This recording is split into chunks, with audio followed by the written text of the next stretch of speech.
tartankan quraan akhriska ah ayaa markii ugu horeysay loo qabtay xubno ka mid ah ciidanka booliska Soomaaliyeed waxaana ka qayb galay 21 xubnood oo ka kala socday qaybaha booliska. Maxamuud Cabdullaahi Maxamed oo ka tirsan saldhigga booliska ee degmada Waaberi oo galay kaalinta labaad ayaa u mahadceliyay saaxiibkiisa galay kaalinta koowaad. Maxamuud Cabdullaahi Maxamed waxaan ka qayb galay tartan quraan akhris oo loo qabtay askarta booliska Soomaaliyeed. tartankaas waxaa ku soo baxay aniga saaxiibkayga Aadan Shariif.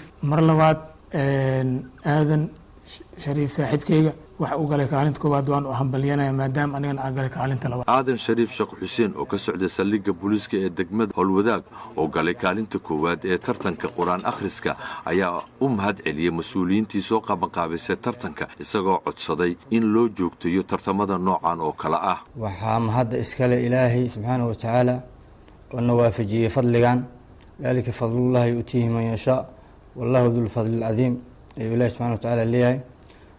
وثم انت كدب وحا mahadda iskale taliyaha booliska oo inoo soo abaabulay ikhtibaarkan ama tartankan quraanka oo markii ugu horeysay ah ciidamada Soomaaliya ama kuwa qalabka sida noqoto ama kuwa booliska in loo qabto tartan quraan waa wax ma sha Allah lagu farxo. madaxa gudiga tartanka quraan akhriska sareeyo guuto Maxamuud Axmed Geescade oo ka hadlay gunaanadka ayaa tilmaamay in qabashada tartankan uu soo jeediyay taliyaha ciidanka booliska. muddo ka badan 2 usbuuc loo soo socday tartanka quraanka waxa loo qabtay ciidanka booliska amarkana waxa bixiyay taliyaha ciidanka booliska ayaa bixiyay waxaana ku guuleystay waxaan u qabanay tartankaas 22 askari ayaa ka soo qayb gashay waxa ku guuleystay 2 askari waxayna kala galeen kaalinka koowaad waxa galay Aadan Shariif Sheekh Xuseen ma galay oo ka tirsan Howlwadaag.